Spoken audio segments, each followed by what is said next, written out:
ಇನ್ನು ಕೇಸರಿ ಮನೆಯಲ್ಲಿ ತಣ್ಣಗಿದ್ದಂತ ಬಂಡಾಯದ ಬೇಗುದಿ ಇದೀಗ ಒಮ್ಮೆಲೇ ಸ್ಫೋಟವಾಗಿದೆ. ವಿಜೇಂದ್ರ ವಿರುದ್ಧ ಯತ್ನಾಳ್ ಮತ್ತೆ ಗುಡುಗಿದ್ದು ಒಂದು ಚರ್ಚೆಯನ್ನ ಹುಟ್ಟುಹಾಕಿದ್ರೆ ರೆಬಲ್ಸ್ ಮೀಟಿಂಗ್ ಇನ್ನೊಂದು ವ್ಯಾಖ್ಯಾನವನ್ನೇ ಕೊಡ್ತಾ ಇದೆ.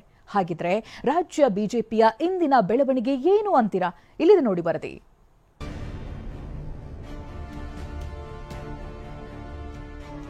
ಏನಾರ ಉಪಯೋಗ ಮಾಡಿದ್ವಿ ಅಂದ್ರೆ ಆ ವಿಜೇಂದ್ರಲ್ಲಿ ಅವ್ರ ಅಪ್ಪನೂ ಏನು ಮಾಡ್ಲಿಕ್ಕೆ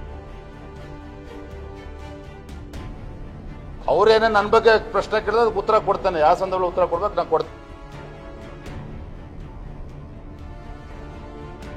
ಸದ್ದಡಗಿದ್ದ ಕೇಸರಿ ಮನೆಯಲ್ಲಿ ಮತ್ತೆ ಕಿಚ್ಚಿನ ನೆರಳು ಗೋಚರವಾಗ್ತಿದೆ. ಕೊಂಚ ಮೌನಕ್ಕೆ ಜಾರಿ ರೆಬಲ್ಸ್ ಮಗದೊಮ್ಮೆ ಮಲ್ಲಯುದ್ಧಕ್ಕಿಳಿದಿದ್ದಾರೆ. ಅದರಲ್ಲೂ ಶಾಸಕ ಯತ್ನಾಳ್ ಅಂತೂ ಹೆಜ್ಜೆ ಹೆಜ್ಜೆಗೂ ವಿಜೇಂದ್ರ ವಿರುದ್ಧ ಹುಂಕರಿಸುತ್ತಿರುವುದನ್ನ ಗಮನಿಸುತ್ತಿದ್ರೆ ಸಂಧಾನ ಅನ್ನೋದಕ್ಕಿಂತ ಸಮರದ ರಣಕಹಳಿಯ ಸದ್ದೆ ಕ್ಷಣ ಕ್ಷಣಕ್ಕೂ ಜೋರಾಗ್ತಿದೆ. ರಾಜ್ಯ ಬಿಜೆಪಿಯಲ್ಲಿ Yatnal team meeting politics. Kumar Bangarappa ನಿವಾಸದಲ್ಲಿ ಸಭೆ, 108 ಚರ್ಚೆ ಶುರು. ಶತಾಯಗತಾಯ ವಿಜೇಂದ್ರರನ್ನ ರಾಜ್ಯಾಧ್ಯಕ್ಷ ಸ್ಥಾನದಿಂದ ಕೆಳಗಿಳಿಸಲೇಬೇಕು ಅಂತ ಯತ್ನಾಳ್ ಟೀಮ್ ಪಣ ತೊಟ್ಟಿದೆ. ಇದಕ್ಕಾಗಿ ಹಲವು ಬಾರಿ ದೆಹಲಿ ದಂಡಯಾತ್ರೆ ಕೈಗೊಂಡಿದ್ದು ಉಂಟು. ಇಷ್ಟೇ ಅಲ್ಲ, ಈ ಬಾರಿ ತಮ್ಮ ಉದ್ದೇಶಕ್ಕೆ ಫಲ ಸಿಗಲೇಬೇಕು ಅಂತ ಕೆಲ ದಿನಗಳ ಹಿಂದೆ ಯತ್ನಾಳ್ ಟೀಮ್ ಮತ್ತೆ ದೆಹಲಿಗೆ ಹಾರಿತ್ತು. ಇನ್ನೇನು ಸೋಮಣ್ಣ ನಿವಾಸದ ಕಾರ್ಯಕ್ರಮ ಮುಗಿಸಿ ವರಿಷ್ಠರನ್ನ ಭೇಟಿ ಮಾಡಬೇಕೆಂದು ಯತ್ನಾಳ್ ರೆಡಿ ಆಗಿದ್ರು. ಅಷ್ಟೊತ್ತಿಗಾಗಲೇ ಹೈಕಮಾಂಡ್ ಶೋಕಾಸ್ ನೋಟಿಸ್ ನೀಡೋ ಮೂಲಕ ಬಿಗ್ ಚೆಕ್ಮೇಟ್ ಇಟ್ಟಿತ್ತು. ಈ ಬೆಳವಣಿಗೆಗಳ ನಡುವೆ ರೆಬಲ್ಸ್ ಟೀಮ್ ಕೊಂಚ ಮೌನ ಮಂತ್ರ ಜಪಿಸುತ್ತಿದ್ರು. ಆದ್ರಿಂದ ಮಾಜಿ ಶಾಸಕ ಕುಮಾರ್ ಬಂಗಾರಪ್ಪ ನಿವಾಸದಲ್ಲಿ ರೆಬಲ್ಸ್ ಸಭೆ ಸೇರಿದ್ದು ತೀವ್ರ ಚರ್ಚೆಗೆ ಗ್ರಾಸವಾಗಿದೆ.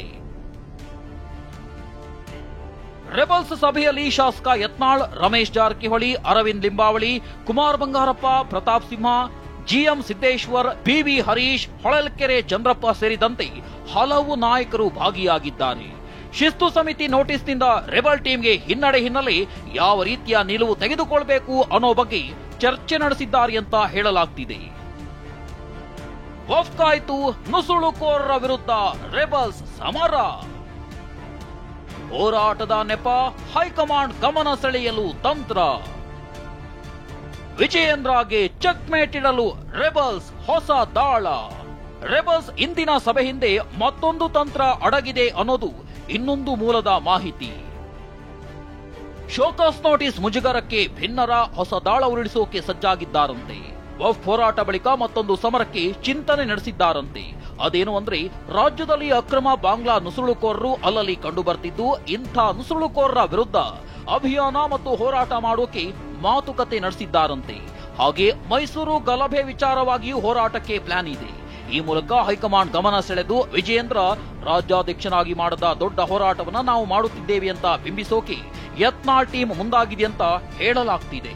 ನಾವು ವಫ್ ವಿರುದ್ಧ ಹೋರಾಟವನ್ನು ಮಾಡಿದೀವಿ ಹೊರತು ನಾವು ಯಾರನ್ನ ಬದಲಾಯಿಸೋದಕ್ಕೆ ಇನ್ನೊಂದಕ್ಕೆ ಆ ತರದ ಹೋರಾಟ ಅಲ್ಲ. ಈ ಹೋರಾಟ ಏನಿದ್ರು ವ್ಯವಸ್ಥಿತವಾಗಿ ನಮ್ಮ ರೈತರನ್ನ ಕಾಪಾಡುವಂತ ಮಠಮಾನ್ಯಗಳು, ದೇವಸ್ಥಾನಗಳು, ಹಿಂದೂಗಳ ಭೂಮಿಯ ರಕ್ಷಣೆಯ ಹೋರಾಟ ಇದಾಗಿತ್ತು. ಅದಕ್ಕೆ ಸಂಬಂಧಪಟ್ಟಾಗೆ ಇವತ್ತು ಒಂದು ರೀತಿಯಲ್ಲಿ ಆ ಹೋರಾಟ ತಾರ್ಕಿಕ ಅಂತ್ಯಕ್ಕೆ ಹೋಗಿರೋದ್ರಿಂದ ಇವತ್ತು ಸೇರಿದೀವಿ.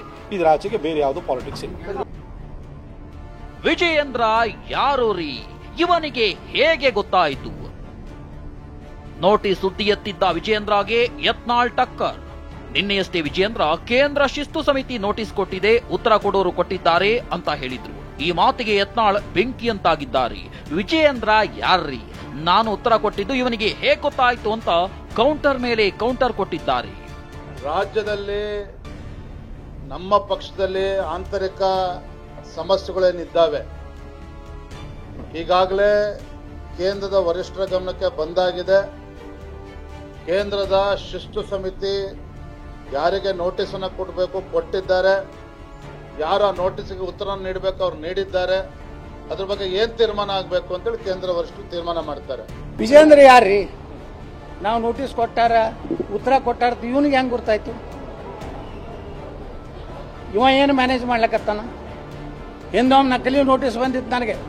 ಬಿಜೆಪಿ ಲೆಟರ್ ಪ್ಯಾಡೇ ಬೇರೆ ಇತ್ತು, ಅದಕ್ಕೆ ಕ್ಯಾರೇ ಇರಲಿಲ್ಲ. ನಾನು ಇಂಥವೆಲ್ಲ ನಕಲಿ ನಾಟಕಗಳು, ಇವನು ಫೇಕ್ ನ್ಯೂಸ್ಗಳನ್ನು ಕ್ರಿಯೇಟ್ ಏನು ಮಾಡಿಸ್ಲಕತ್ತಾನ ವಿಜೇಂದ್ರ. ನಾವು ಬಡವ ರಾಜಕಾರಣಿಗಳು, ಅವ್ರಂಗೇನು ಕರ್ನಾಟಕ ಲೂಟಿ ಮಾಡಿ. ಯತ್ನಾಳ್ ಆಕ್ರೋಶ ಇಲ್ಲಿಗೆ ನಿಲ್ಲಿಲ್ಲ.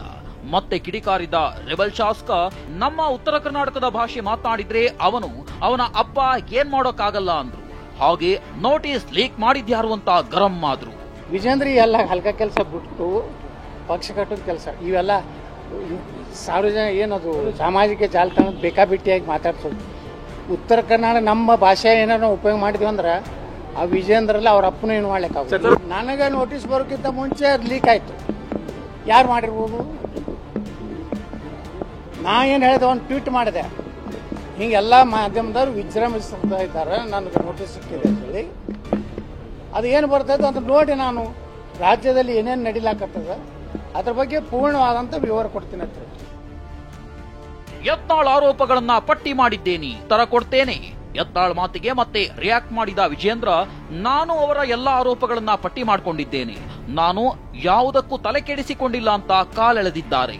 ಅವ್ರು ಏನೇನು ಆರೋಪಗಳು ಮಾಡ್ತಾರೆ ಎಲ್ಲ ಪಟ್ಟಿ ಮಾಡ್ಕೊಂಡಿದ್ದೀನಿ, ಒಂದೇ ಸಲ ಉತ್ತರ ಕೊಡ್ತೇನೆ. ದಿನನಿತ್ಯ ಇದನ್ನೇ ಮಾಡೋದಕ್ಕಾಗೋದಿಲ್ಲ. ನಾನು ರಾಜ್ಯದ ಅಧ್ಯಕ್ಷನಾಗಿ ಪಕ್ಷ ಸಂಘಟನೆಯಲ್ಲಿ ನಾನು ನಿರತನಾಗಿದ್ದೇನೆ. ದಿನನಿತ್ಯ ಅವರ ಹೇಳಿಕೆಗಳಿಗೆ ನಾವು ಉತ್ತರ ಕೊಡೋದಕ್ಕೆ ಸಾಧ್ಯ ಇಲ್ಲ. ಆಯ್ತಾ? ಅದ್ರ ಏನು ಉತ್ತರ ಕೊಡಬೇಕು ಸಂದರ್ಭ ಬಂದ ನಾನು ಕೊಡ್ತೇನೆ. ಅವ್ರೇನೇ ನನ್ನ ಬಗ್ಗೆ ಪ್ರಶ್ನೆ ಕೇಳಿದ್ರೆ ಉತ್ತರ ಕೊಡ್ತೇನೆ. ಯಾವ ಸಂದರ್ಭದಲ್ಲಿ ಉತ್ತರ ಕೊಡ್ಬೇಕು ನಾನು ಕೊಡ್ತೇನೆ. ಅಲ್ಲರಿ ಅವ್ರು ಹಿರಿಯರಿದ್ದಾರೆ, ಅವ್ರು ಹಿರಿಯರಿದ್ದಾರೆ. ಏಕವಚನದಲ್ಲಿ ಮಾತಾಡಿದಾರೋ ಮತ್ತೊಂದು ಭಾಷೆ ಪ್ರಯೋಗ ಮಾಡಿದ್ರೆ ನಾವು ತಲೆ ಕೆಡಿಸ್ಕೊಳ್ಳೋದಿಲ್ಲ. ನಾನು ರಾಜ್ಯದ ಅಧ್ಯಕ್ಷನಾಗಿ ಮಾಡ್ತಕ್ಕಂಥ ಕೆಲಸ ಬಹಳಷ್ಟಿದೆ. ಈ ವಿಚಾರಗಳಿಗೆ ತಲೆ ಕೆಡಿಸ್ಕೊಳ್ಳೋದಿಲ್ಲ. ರೆಬಲ್ಸ್ ಏನು ನಾವು ಹೋರಾಟ ಮಾಡುವ ವಿಚಾರಕ್ಕೆ ಸಭೆ ಸೇರಿದ್ವಿ ಅಂತ ಹೇಳ್ತಿದ್ದಾರೆ. ಆದ್ರೆ ರಾಜಕೀಯ ಚರ್ಚೆ ಆಗಿದೆ ಅನ್ನೋ ಮೂಲಗಳ ಮಾತನ್ನು ಅಲ್ಲಗಳೆಯುವಂತಿಲ್ಲ. Bureau report, TV9.